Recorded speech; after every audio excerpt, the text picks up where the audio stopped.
So, practices that are doing it well from the marketing side have really done their research to know what the patients that are searching for this type of service really want. The team needs to have an understanding of what that marketing journey is.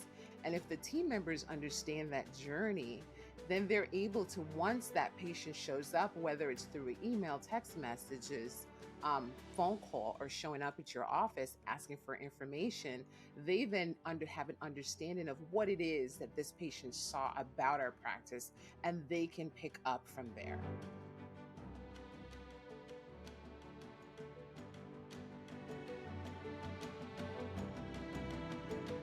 Welcome to another episode of Full Arch Advantage Podcast. I'm your host, Gary Bird. I'm the founder of SMC National, where we help you create, convert, and close more full arch cases so you can grow the way that you want. And I got a special guest today, Sophia, who's going to tell you who should be owning the patient journey in your office and how it should be structured, which is going to be pretty interesting because we both went back and forth.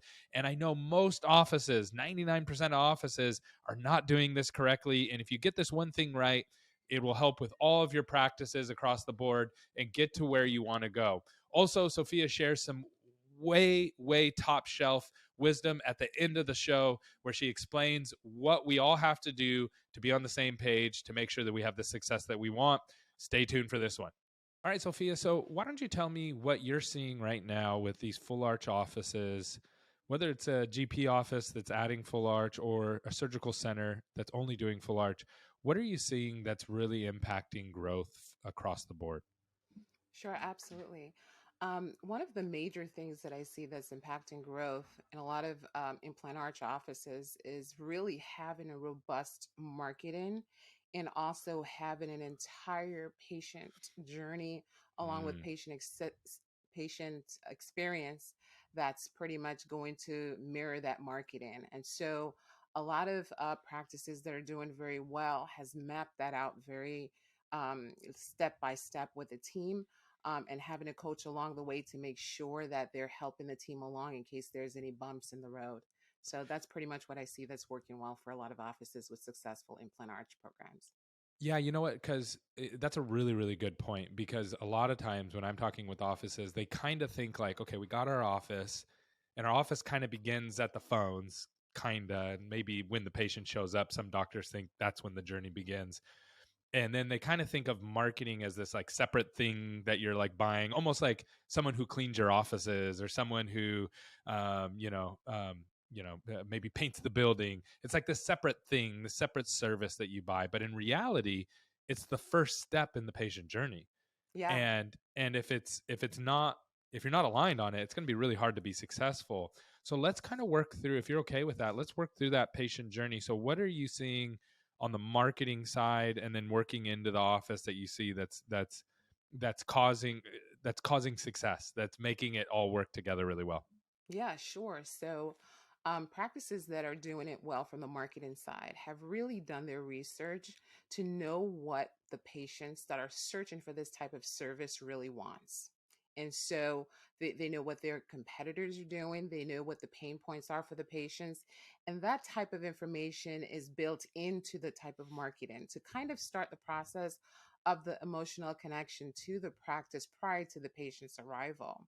Mm. From the team's and in-house perspective for the dental practice, the team needs to have an understanding of what that marketing journey is. And Mm-hmm. so that the first touch to the patient, what is it that ignites the patient to call you to take actions? If we were to think about it from the perspective of a thought creates a feeling, which creates an action, what is it about your marketing piece that caused that patient to think, I want to go to this office, which is igniting them to take action? And if the team members understand that journey, then they're able to, once that patient shows up, whether it's through an email, text messages, phone call, or showing up at your office asking for information, they then have an understanding of what it is that this patient saw about our practice, and they can pick up from there. So that's what Mm. I find is very important when it comes to the marketing piece, and then what happens in the office that the successful offices are doing very well. Yeah, I have a funny, kind of sad story. Sorry to disrupt the show, but I just have a quick commercial for you. We are going to be hosting 4 events over the next 12 months, and we're doing a little bit of everything for everybody. We have something around full arch. We have something for those that manage marketing. We have something for those that want to scale their practice at Dykema. And then also, we have something next year that's for everybody in your practice to learn business skills and to really maximize the opportunities for you to grow your offices. You're not going to want to miss these. Visit smcnational.com/events. These are going to be the premier events that you're going to want to go to make sure that you're getting the tactical skills that you need to continue to grow the way that you want, because at SMC, we're all about growing. I was working with an office. They never had marketed before. And they were a surgical center that's been only referrals, doctor referrals, right? And they said, we want to go direct to consumer. And we try to be as transparent as possible. Like, hey, this is hard. Like, it's not the same. Where a doctor referrals, just the doctor sending them and the doctor's doing all the selling before the patient gets there. Yeah. So it doesn't, if you don't answer the phone the first time, or if you don't have an availability right then, or if you send the patient away to come back to get pricing, it's not a big deal, right? The patient's still going to buy. But with marketing, it's totally different. And so what they did is they said, no, we want to charge, $500 for a consultation or whatever it was. I don't remember the exact dollar amount. And we were like, hey, that's not going to work. And they were like, why? Why won't it work? We don't want to seem cheap to everybody else. And it's like, no. It's not about being cheap or not cheap. None of your competitors are doing that. They're all doing free consultations. So if you had an option between a free and a $500 consultation for anything that you were buying, which one are you going to pick first? And then that means you don't get any of those opportunities. And because they couldn't see the whole market or think that way, and they were just thinking of themselves and not as the market as a whole, they couldn't get, they thought that was a good idea, right? And so I love your point on making sure that you understand what's going on in the market, because that's really going to dictate your success. And then from there, having that smooth handoff between marketing and operations is so crucial. Do you have any tips on when marketing's handing off to ops or ops is handing off to clinical that really helps offices continue that patient journey to make sure that they're getting the right kind of patients and getting that treatment done? Sure, absolutely. So, you know, doing the handover. So, like just like you said, the handover from the marketing piece to the in office team at the front, and then the in office team over to the clinical team, is imperative. And so, with that marketing journey starts the first touch, which was the initial ad or piece that they responded to. And then what I like to suggest to my clients is to have what is called a preheat conversation with the patient. So not just, qualifying a lead, but just getting to know this patient and what's going on in their lives. So when they show up to the actual practice, the team knows and recognizes the patient, and the patient is looking for that person that they spoke to. Usually, ideally, preferably, you want that patient to be asking for whoever that treatment coordinator is. And so, with that type of a workflow, the treatment coordinator then takes over from the marketing, so to speak. The patient is now present in the practice, and the treatment coordinator continues that patient journey. So many offices do not have a treatment coordinator, and I think not having a treatment coordinator really, makes the whole entire process inconsistent, right? Because of the availability of the front office person or the office manager is not there. Having a designated person to continue that patient journey will enable you to be able to truly have a true experience. Because what patients and are thinking about when they show up, this treatment is not like your average dental service that I'm going for. No. And the practices are charging anywhere from $20 to $40,000 per arch. And so Yep. that experience has to be the level of the Four Seasons or, Yep. super high end Ritz Carlton. It's not, and sometimes I see a lot of offices still treating it like a volume based dental procedure. With even though the patients are paying 30, 40, $50,000 for these services. So the handovers are key, having specific verbal skills, role playing those handovers from treatment Yeah. coordinator to clinical, treatment coordinator to doctor, doctor back to treatment coordinator, and then the financial process. So having that entire journey mapped out is key, I think. Yeah, I totally agree. You have to have that all laid out and thought through very, very carefully. Otherwise, you're just going to have too many cracks to be able to make it successful. Now, when I have a question for you, and I just want your opinion because I've heard different things on this. I don't know. I haven't come to the conclusion if there's a right or a wrong answer on it yet, Yeah. but I'm curious of what your thoughts are. So, most practices, so when you kind of think of a practice, I think of it as like, okay, you got marketing needs to know what they're doing, who they're targeting, and then that needs to hand off to ops, which is like a phone call or a scheduler or something like that, and that person has to understand what was presented in the marketing, and then from there you have to launch the internal clinical handoff, and then there's multiple steps in that too, right? Because it's Right. not just the clinical, it's the who's presenting the fees, and if they don't say yes right away, who's following up, and all those kind of things, right? So you Right. got all these steps in there, Hmm. and no one really owns it. At most practice, almost every dental practice that I've seen, no one owns the patient journey. It's usually Correct. this segmented thing that we're all kind of like, yeah, we're just talking about it. But what I've seen work best is that when somebody actually owns it. So my question for you is this: who should own that? Like in your experience, who do you think should own that? Or if you ran a dental practice, how would you structure it, and who would you put in charge of that? My treatment coordinator is responsible for the entire patient journey. So they're monitoring because the success of the patient saying yes to the dentistry is dependent heavily on that experience. And so that treatment coordinator will be the holder of systems, I call it. Mm, That person is understanding what's coming in through marketing. What marketing source did that patient arrive to us through?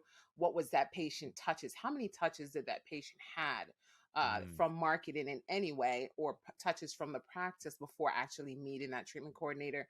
Treatment coordinator is responsible for holding the entire system together and also monitoring to make sure that we're delivering the services that we promise. Because what we present and promise in the case acceptance process, we want to ensure that we're delivering that. So delivery of services are also key. So I like to have my treatment coordinator ultimately responsible for that system, with someone backing that treatment coordinator up. Because if that treatment coordinator is in a sales situation, the majority of the time, then that person that's backing them up is making sure that the things that needs to happen in that journey is happening. However, the treatment coordinator will be the person that's the holder of systems and is going to mm. check in. How did this go? What, where do I need to follow up? What is the delivery of services? Did we have a final testimonial of the case being inserted and the patient is happy with a beautiful review? That's what that backup person is ensuring. But the treatment coordinator is going to be the person initiating whether these steps are being taken and holding that entire system in line. I love that. Yeah. See, I'm a marketer, so I'm always like, I think the marketing people should own it because they're looking at it from the outside in, right? And they're thinking more smooth handoffs, those kind of things. But you could argue from the inside out too, of making sure we're getting, hey, these are the 4 kinds of patients we saw this month that we really like. We want more of those. So I think that's great on either end. But I think it's crucial that someone's owning it. In your experience, do you notice that most dental practices don't have anybody owning that? Pretty much the majority of them do not have anyone owning that.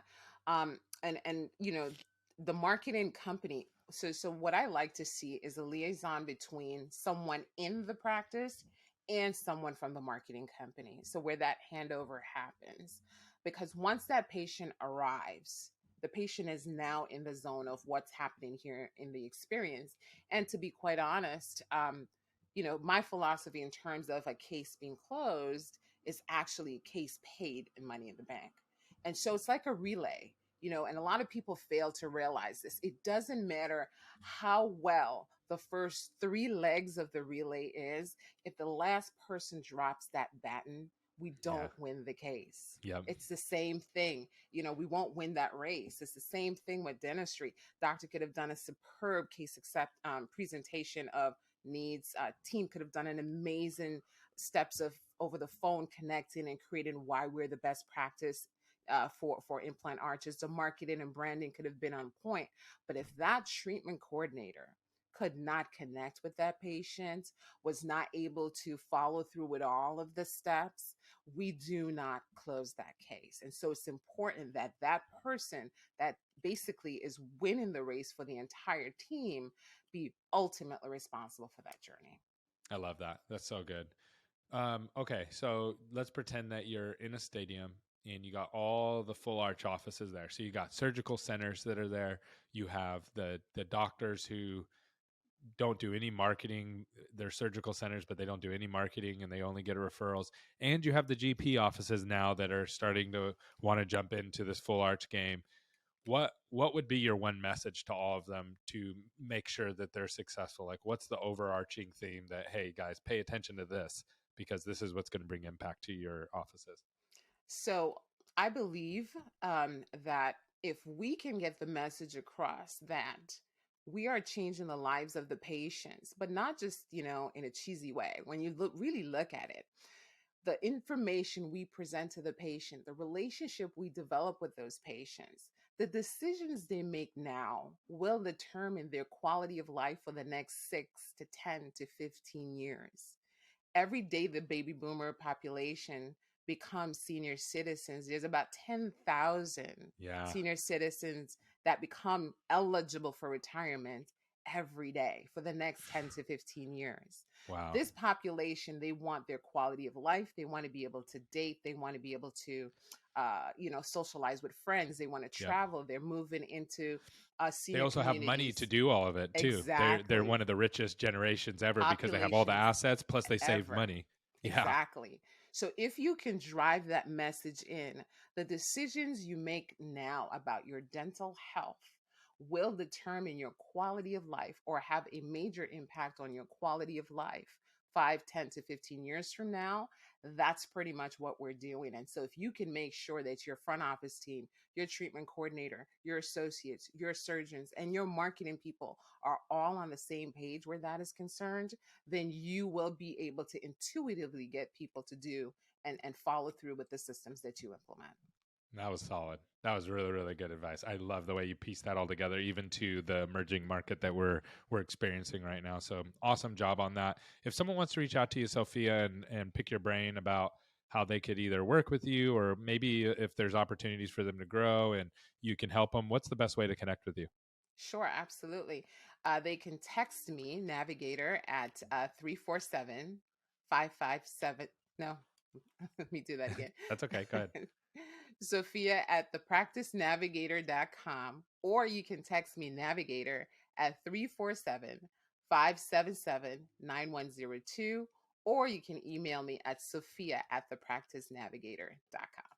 Awesome. Great job today. This was really, really good, and it's going to help a lot of people. And I'm excited to continue to learn from you. So thanks so much. Thank you so much. That was great.